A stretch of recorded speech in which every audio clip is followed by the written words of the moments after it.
One cannot underestimate the power of the breath in bringing ourselves back to our center, back into our body, and to our wisdom. My guest today, Abby Hildebrand, knows how life and sanity saving breath work can be for those of us living this most human of experiences called life. Join us to learn how she practices it in her own life and with a growing body of clients. This is an episode you won't want to miss for its everyday application and for the inspiration of a woman stepping into her unique path and sharing her gifts with the world. We'll see you in the episode.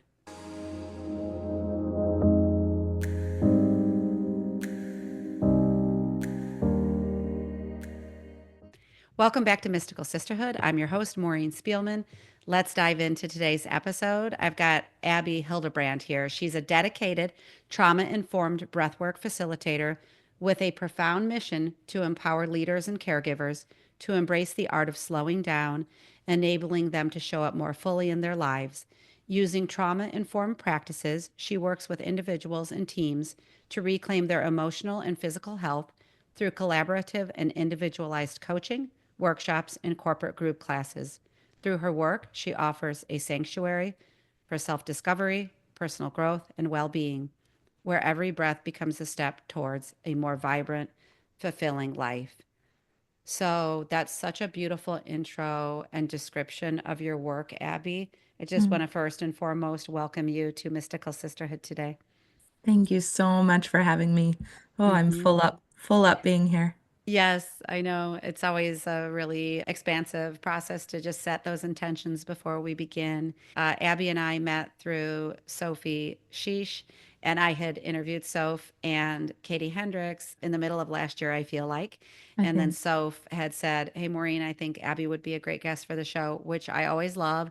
And so if you're a listener and you have a mystic, a healer, someone who's stepping into the space of inhabiting new work in their lives that they really want to bring forward, or they've been about it for 10 to 20 years, then send them my way, please. What struck me, Abby, as a starting point is when we met and just traded notes for the podcast, you had told me that earlier in your life, an earlier version of you had a plan for life, had it all figured out. She knew exactly where she was going.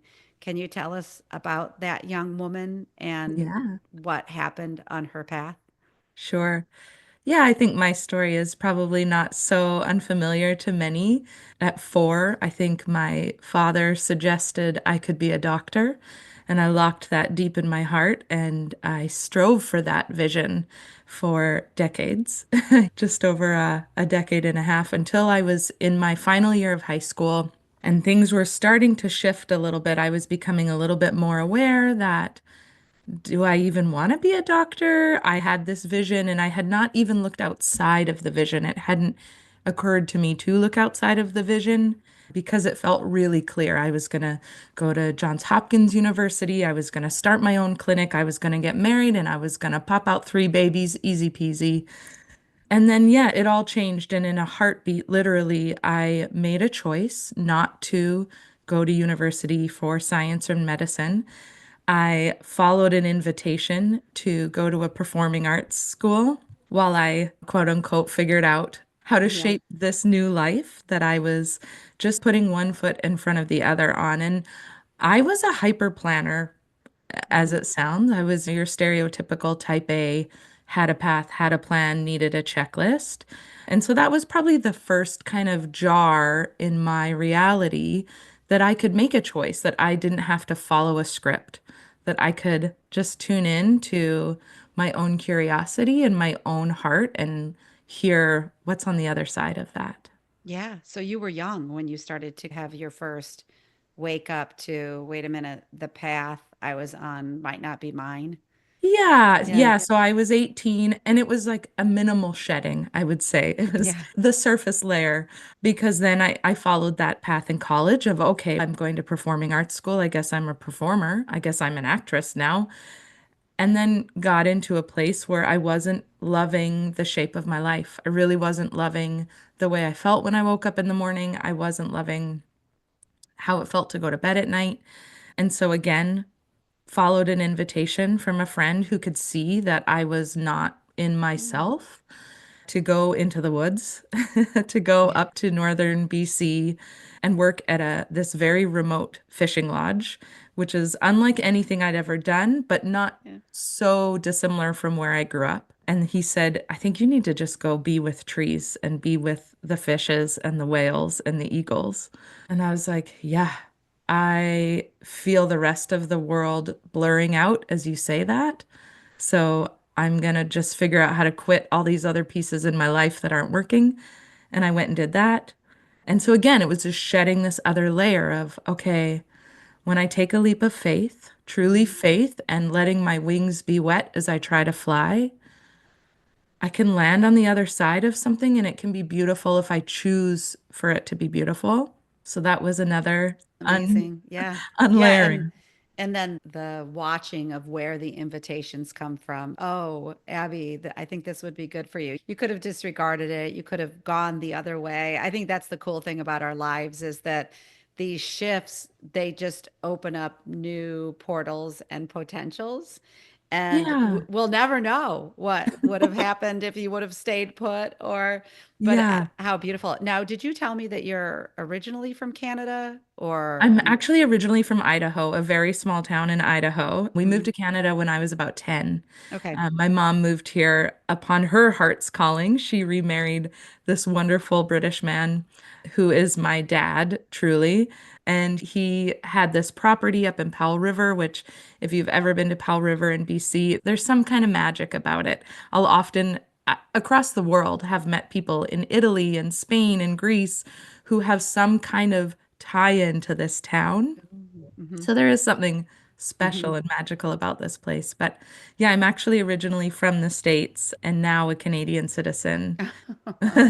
I've never heard of that town. So it's on the western part of the country. Is that Yeah, right? so Okay. it's in BC. It's up the Sunshine Coast. Okay. So it's up Hmm. this peninsula. You have to take a couple of ferries to get there. It's pretty remote. And then Wow. even further still, we lived in the northern end of the town. And so we Okay. weren't right in the town. It was a pretty small community, a little Hmm. fishing village, basically, where we were.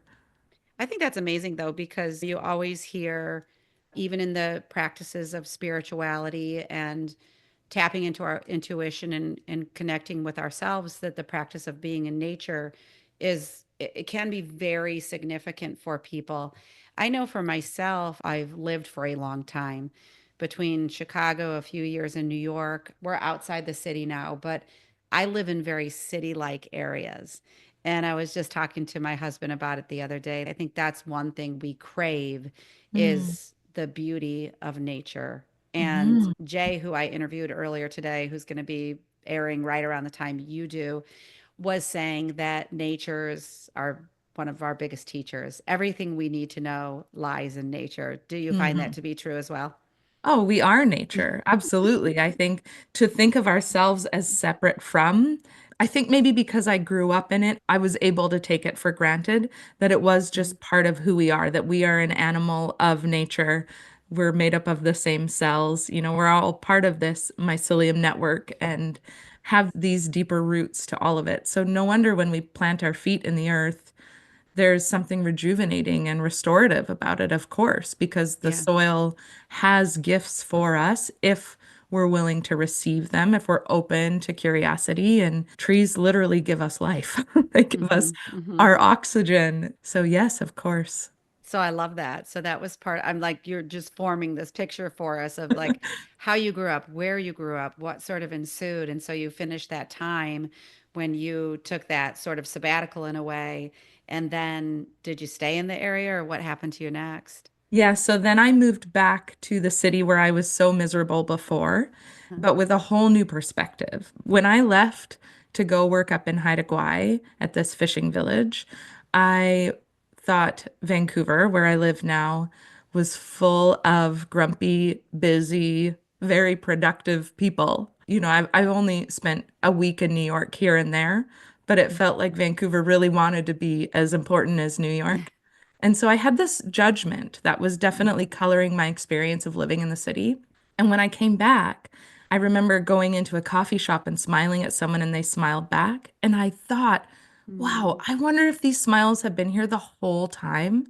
but I was too clouded over to even notice. Ah, And yeah. so again, it was this lightning around us that we get to choose how we see what we see. Yeah, absolutely. And I'm sure you've learned more about that even as you've studied and gone about time. But it reminds me when I was young, and I always thought I had been familiar with Chicago, and I always heard New York was rude and brash and all the things. And so I remember the one of the first nights we moved there, shortly after I was married, my husband took a job and I had a chip on my shoulder. I was waiting for so I was waiting.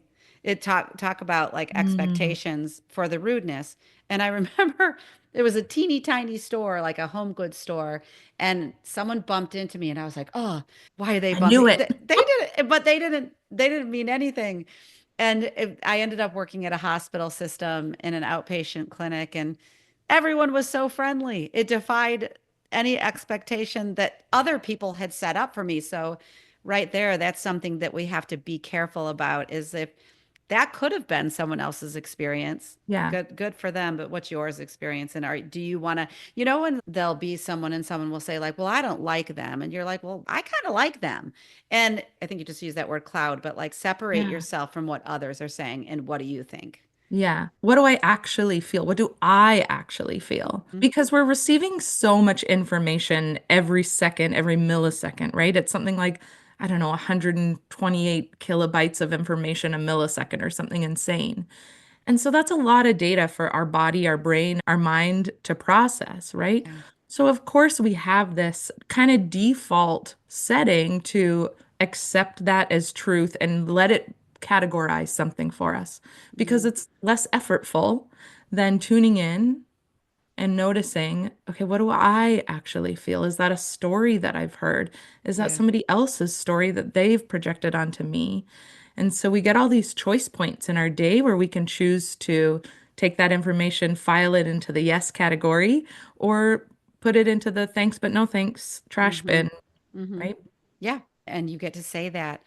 I'm thinking of a day when I think people are doing two things right now: an individuation, Mm, where we're starting to honor ourselves. And I think in a lot of the work that you and I both do, I think a lot of the skills in it were overlooked for so long. And you definitely had to have a degree to pursue some of them, right? You were mhm. on your path to the degree and doing all the things, right? And that's great. But I feel like in the work of working with people, that those are really, they're hard to grasp skills. They're based on connection and being able to sit with someone, maybe picking up on feelings, being empathic, Mm. reading energy, all these things that were never part of my textbooks, or of course not. And Definitely so not. I forever overlooked them and really didn't honor them, really Yeah. didn't know.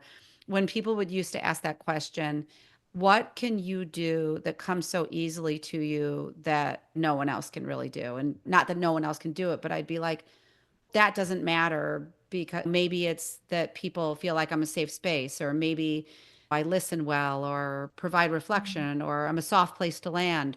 But I Mhm. didn't know that those were things that you could actually, they had a lot of quality to them. But I Yeah. guess like the way that we were conditioned, they were harder to qualify. I don't know what you think about that.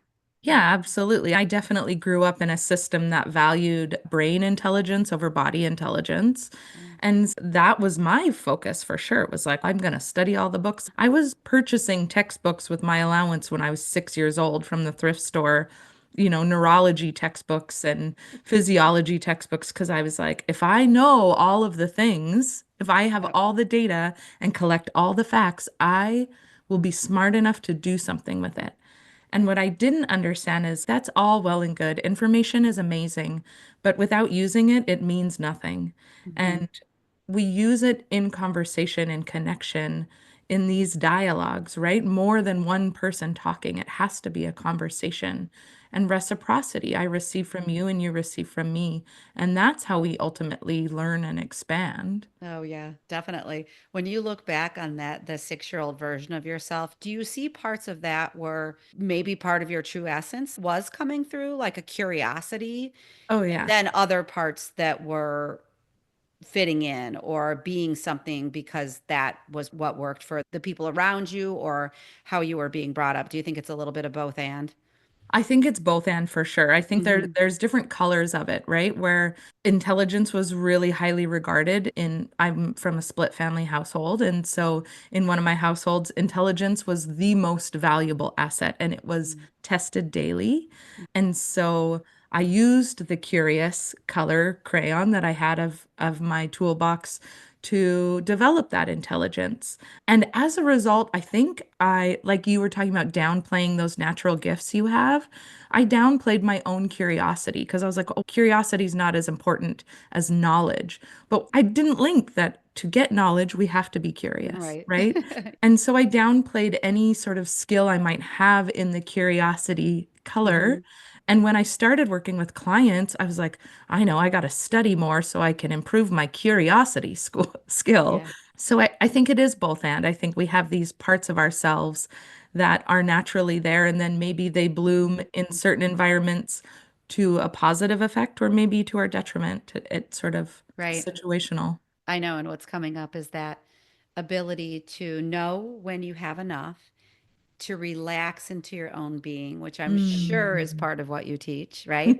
And so that mirror for us to practice ourselves when something shows up like that.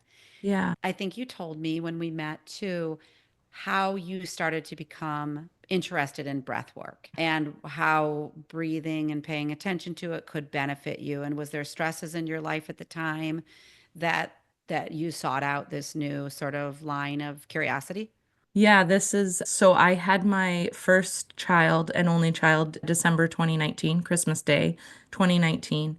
And we had not been so fortunate to have a successful pregnancy until that point. There was a couple of years of trying and miscarriages, and I had chalked it up to my body's broken. I'll go back to my brain because my brain knows what to do. And then when we finally had our sweet girl, along with it came this anxiety, this postpartum anxiety, this overwhelming dread that someone was going to find out that I don't know what I'm doing, that I hadn't read all the textbooks, and they were going to take her away. And it got to the point Mm. where I was terrified to leave the house because heaven forbid she cries in public. And then the authorities come and they take away my crying baby because they've uncovered my secret. So my husband actually lovingly offered for us to get a postpartum counselor to come in and support. And we had this wonderful woman who shared some breathing techniques with me. And the first time she brought up, okay, we're gonna try some breath. And I was like, really? I need a PDF. I need a textbook. Where's my checklist of what to do when I'm hurting? I don't need breathing. I've been doing it my whole life. Thank you very much. And as she was sharing this technique with me, I was trying it holding my daughter who was crying as she did much of the day at that time in her life. And I started to calm down, and then she started to calm down. And I was like, what is this magic? Maybe there's something to this. The curiosity side sparked. So I Mhm. started going into the research and the science because I have been science minded my whole life. Yeah. I wanted to understand the data behind it. I wanted to understand what my body was doing on a physiological level, what my brain was doing, what my nervous system was doing, which then opened up all these beautiful pathways and rivulets that led into these bigger rivers and oceans of work. That's when I really saw how we have this incredible tool inside of our body that we don't have to go anywhere for, Mhm. that can give us everything that we need to know. It can help us shift an experience. It can help us be with an experience. Yeah. And so that's, would say, like when the real unlayering actually began. Oh, that's so cool. I had an epiphany the other day, and I don't know if I've never thought it before, but I study and learn a lot about just our connection with this greater universal presence.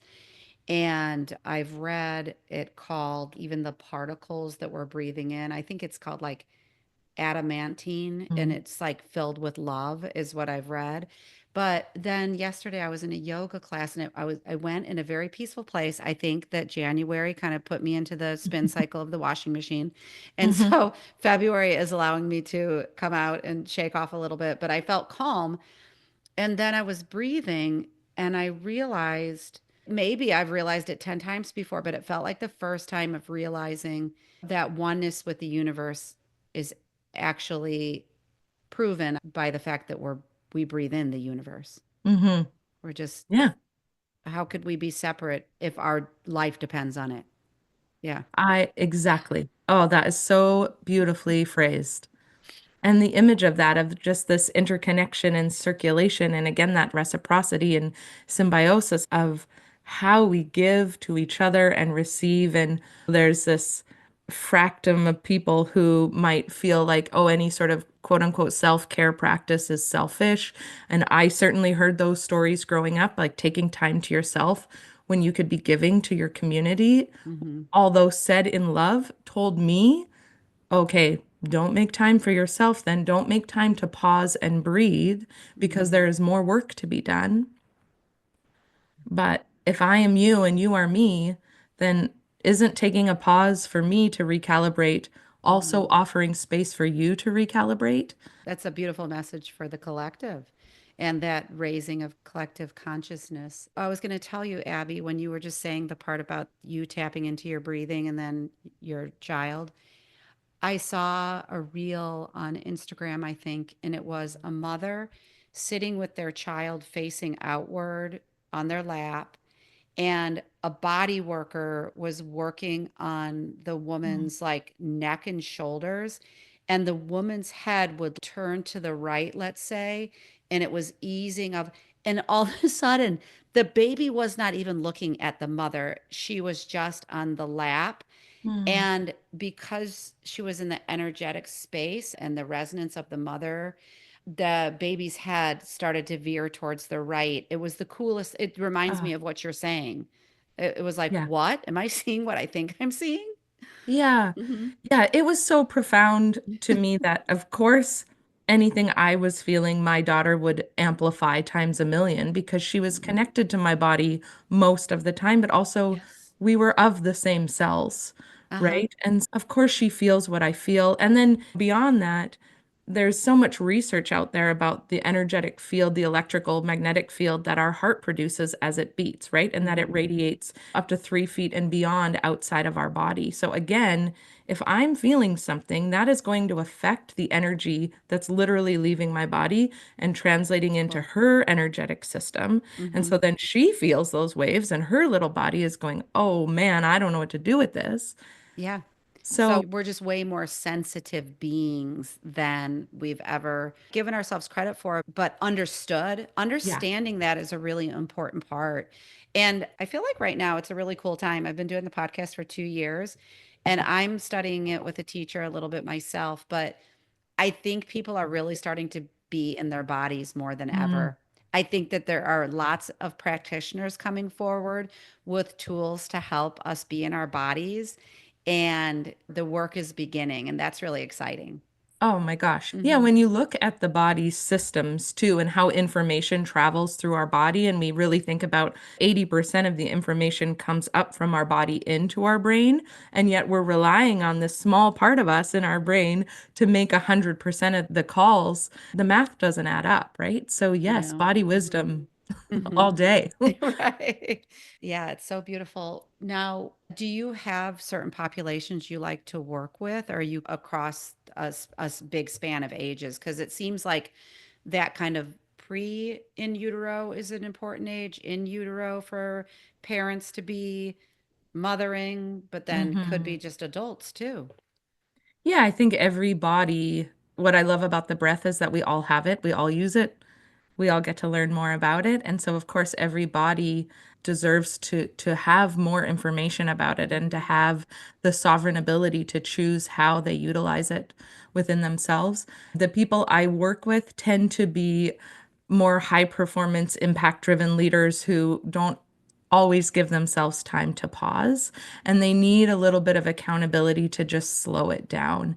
And it could be I attract them because I once was of that ilk where, yeah, slowing down felt like suffering. Yeah.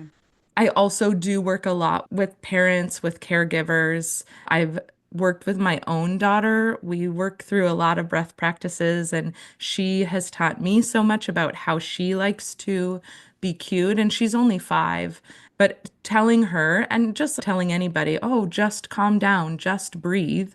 your body reacts to that, not always positively, where you're like, don't tell me what to do. And Right. for her, it's a question. It's, okay, where's your breath right now? Where Mm, can you feel your heart?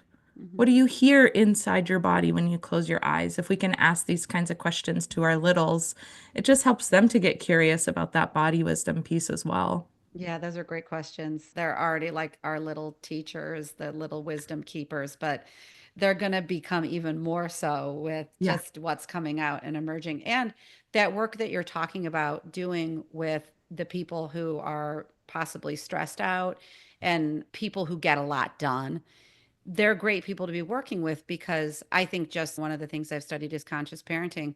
It's the work of the parent Mm-hmm. that is going to influence the children, it's going to influence everyone around you. So the Mm-hmm. adults are always great places to start, I feel.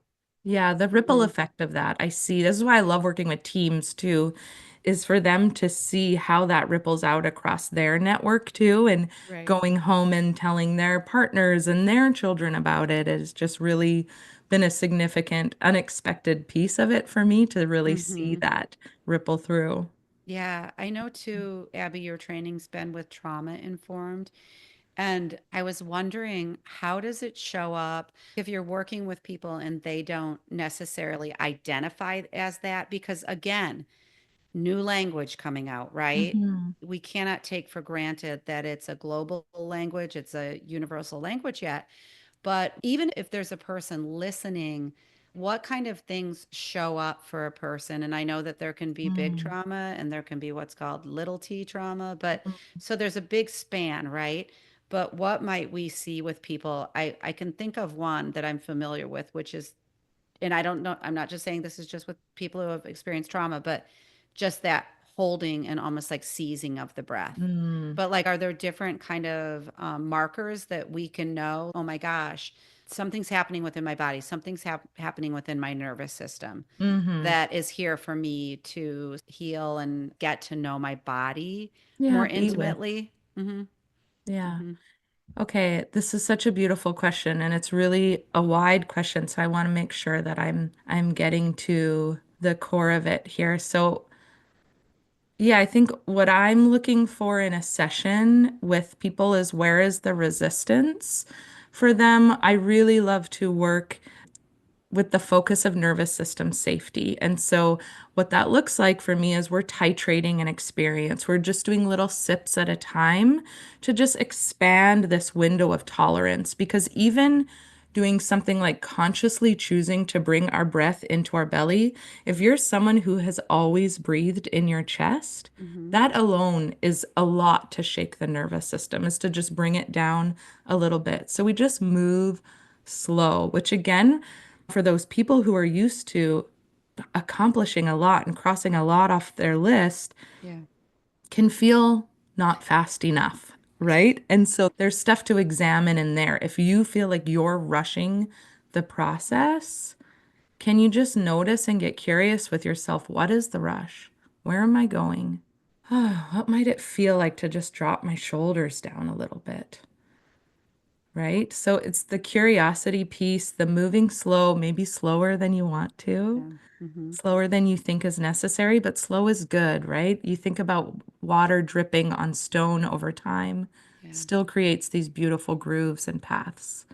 And so Mm-hmm. I think that's really an important image to bring in. And I often bring in the image of water into my sessions.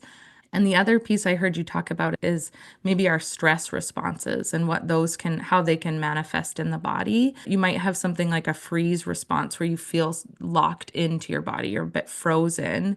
How that sometimes shows up in breath practices is your hands can clamp down, your mouth might tighten, your toes might curl up. On a physiological level, what's really happening is your body is trying to get back to homeostasis, get back to safety, what it knows. It's shifting the pH of your blood. On an energetic level, it's often resistance. I'm literally holding on to something for dear life with these claws, right? The flee response, we know about the flee response, or many people know about it, where it's this desire to run, to leave the room, to avoid. there's the fawn response, like, oh yeah, no, I love this. It feels good. But you can see on their face, it's like when the smile doesn't go all the way Mm-hmm. up to the eyes, Mm-hmm. right? You have this sense the more you engage with people, what's actually being Oh, said cool. in their body. And I think Yeah. those are the important cues. Our body doesn't lie. Okay. Yeah. Yeah. No, it's beautiful Mm, work. I'm thinking too, just to be in your presence in the conversation, mm, it's slow, it slows things down.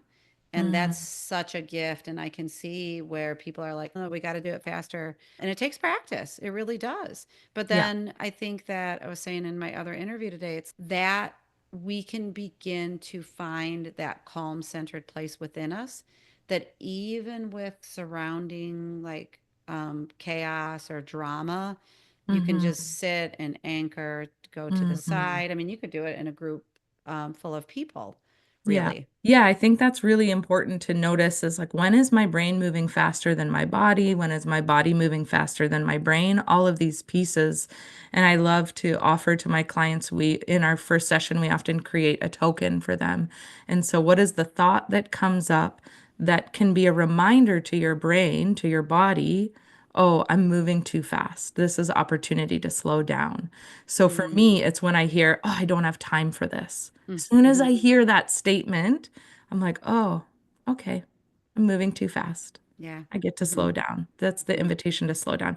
Some people love like a physical reminder, a post-it note, a little figurine planted somewhere. But I think having these anchor points to remind ourselves that actually the power of momentum is when you slow down and then Mm-hmm. spring forward. It's Mm-hmm. not continuing the race endlessly.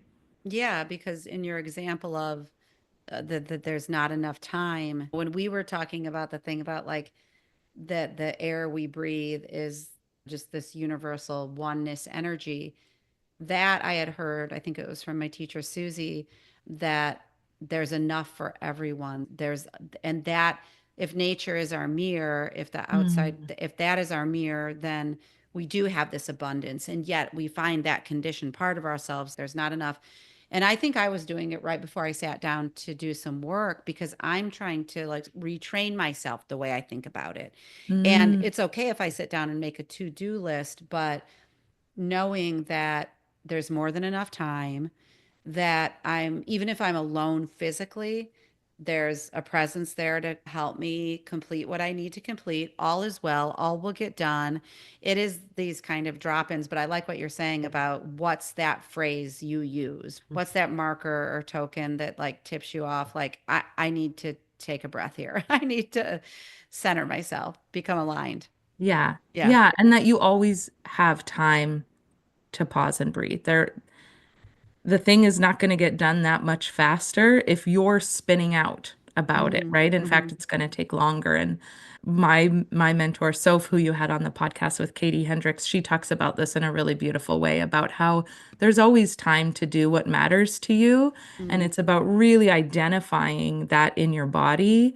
What is the thing that matters? What am I prioritizing? Because time is this construct that we've created. And yes, it does exist. I have to pick my daughter up in an hour. That kind of thing is present, but also when you're in the flow of something and it's really easy to get it done and time seems to move in a snap, right? Mm-hmm. Versus people talk about the year of January. It's the same as all the other Januaries, but it feels longer. Yeah. So I really think if you can pause and breathe, you have the time to achieve what matters. Yeah. Yeah. And these days too, Abby, I don't know what you've studied in terms of your breath work. I've had a couple people on talking about breath work in their individual ways, not for quite some time.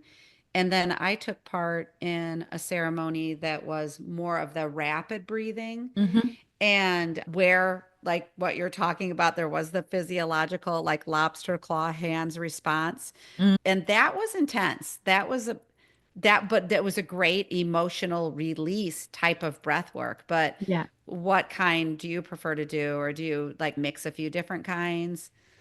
Yeah, so I studied under three different teachers actually. And the first was, it was much more of the yogic base pranayama breath through these two women in Bali. It was a beautiful introduction to what I needed, which was to understand how the breath enters the body, what's happening anatomically.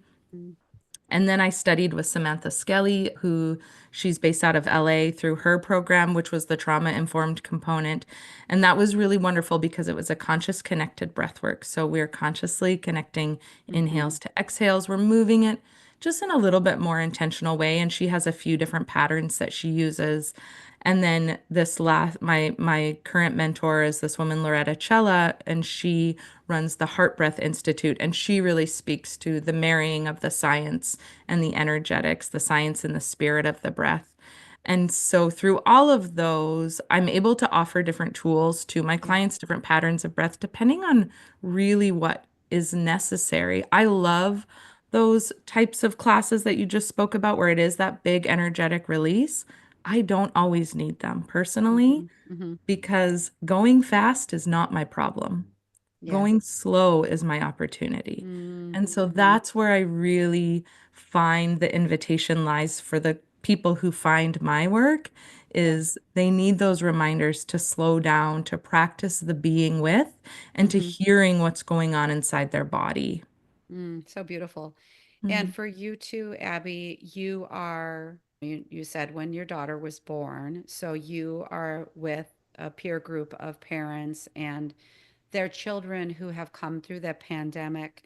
Do you see, because I have a few young mothers I work with now and mothers of young children, and they are asking a lot of questions.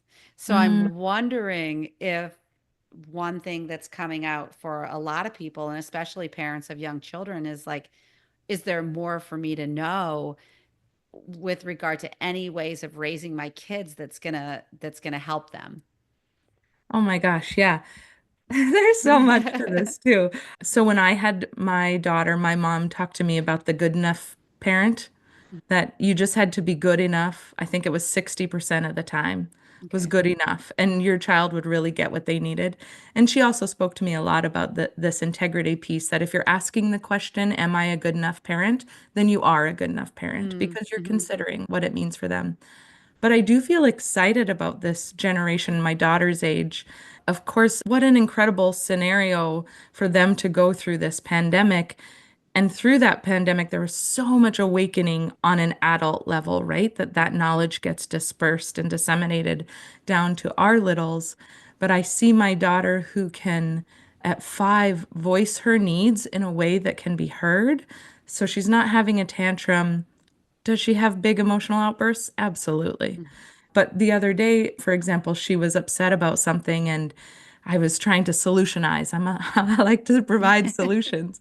And then she just got really quiet for about 5 minutes and she goes, Mom, when you talk at me like that and you give me all these words, I actually just get more upset. And what I Oh, really need is you to just hug me and nod.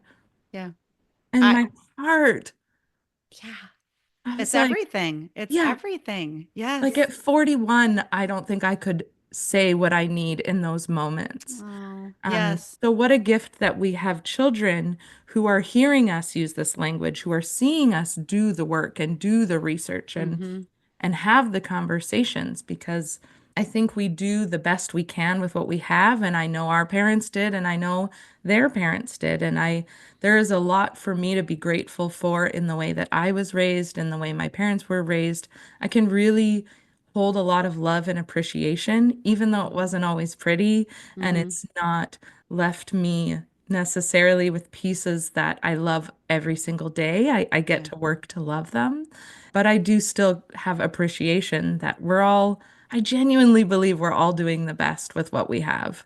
It's very fascinating, right? When you're talking, I'm thinking about thinking about the words like evolution of consciousness, and it's definitely the evolution of humanity because things are changing. And it's not even to say that if you even say like people are opening up to a new level of consciousness, is that better? We can't say that, right? It is what it is, and there's no right and wrong. But I hear you, and just what the example you gave of your daughter was really pretty because she not only could say, "Hey, mom, this is what I need," very clearly, but then I'm thinking that she could receive. Yeah. And we know as adult women that we have not really, a lot of us practice the muscle of receiving. And so Mm-hmm. look at Mm. that. Wow. That's like applause from the Yeah. stands, right? Yeah. For what the big work she's already doing and unbeknownst to her. I know. They're these beautiful mirrors for us that she could see success in asking for what she wanted. And what a beautiful mirror for me to see that there are people in the world who want to give you what you want when you ask for what you want. Yeah. So, And like I think the ego of the parent, that's like a traditional position to that how most of us were raised of like not even allowing space for that because I'm right and I'm right. And you're so okay. wow. Hey, you Yeah. know what? You're fine. Yeah. You're okay. Yep. It's just a lot is changing right now. I'm excited about it. And I know Yeah. that there's a lot of it's not to solve. There's just a lot more challenges cropping up and of course there are. It's so understandable, right? Because we're Mm-hmm. coming in this age of all the technology and we're all trying to figure it out. But Mm-hmm. I love your offer of what you're cultivating. If you had to give a message to someone listening who had a spark of an idea or something Mm. that they were getting interested in, what would you say about that? Would you have The any first message? thing, yeah, what comes to mind is follow the spark, is just see where the spark leads you. And especially, again, like going back to the heart and this electromagnetic field sparking when we bring breath into that heart space is okay, if I could fan the flames of that ember, what could it look like? What could Mm, it feel like? Just how can we get curious about what's on the other side of that spark, yeah. that ember? Mhm. Right. That's where the curiosity comes in to know Mhm. that we can be seeded so many different ideas and discard the ones that aren't for us, but a lot of them. And I always say when something comes to you again and again, pay attention. You know, they'll say the universe will tickle you with a feather and then it will hit you with a brick. Yep. And Hmm. so, how can we pay attention to the feathers before they become buildings falling on us? Yeah, for Yeah. sure. And again, going back to one of your original things about perspective, it's how we choose to see it, even if it comes in the form of a brick, Mm, and how we use that with some alchemical skills to turn it into gold. yeah. Because I think that a lot of people are doing that too. I mean, that's the journey I went on with an illness that came my way, that more and more I talk about it when I need to, but or when I have to go get something tended to, but I bow down to it for giving me the gifts that it delivered my way, and it's perspective, and we come to that perspective when we're ready. Yeah, and that it can be that both and that we Yeah. can be angry at an illness and a disease and honor that there's something in it for us to learn, right? That it doesn't have to be this binary left or right. Yeah. It's like we get to be with it all. That's the experience of being human. And I think that's the beautiful thing about practicing certain skills, like whether they're physical breathwork techniques or they're trusting and allowing and Hmm. surrendering, just different universal ideas like that. They're so great to Hmm. practice when we're of not a lot of things happening in the outer world, because Hmm. then when things happen, we can pull upon them. And I think a lot of people right now are like myself thrown into the washing machine on tumble dry or tumble whatever. And I've been leaning on the practices a little bit more because it's unequivocal. I feel worse than I do on a typical day. Mm. So watch my news, number one, guard my energy and protect it, number two, and just use the practices. Yeah, I love that. Yeah. I always ask at the end, Abby, is there something, if you were to just sit with it for a moment, that you feel is an important message to leave with the listeners of Mystical Sisterhood? Anything that's coming through? Yeah, the thing that comes up for me that I think everyone can embrace or explore, get curious about, is closing down the eyes and just noticing, where can I soften? Can I drop my shoulders? Is there energy at the back of my heart? Am I being harder on someone than I need to be? Just noticing where are those places we can soften. There's a lot of important information in the softening. And just, I feel like this, like a warm acceptance of Mm. anything and everything that's coming up for us. Yeah. So thank you for stepping into the invitation to bring your unique methods forward in the way that will become your brand, right? We learn from teachers, but then it's, oh, I'm Mm. stepping out, I'm doing it my way as it kind of cultivates. So thank you for being here. Thank you for having me, for holding this space, and for the community that you've cultivated. That's really Yeah. important. Yeah, so good to be Mhm. here. And thank you to the listeners. Let us know what you think, and we will see you in the next episode. Thanks for listening to this episode of Mystical Sisterhood. To learn more about my one-on-one coaching programs or join the Mystical Sisterhood membership, visit maureenspielman.com or mysticalsisterhood.com. Thanks so much. I'll see you in the next episode.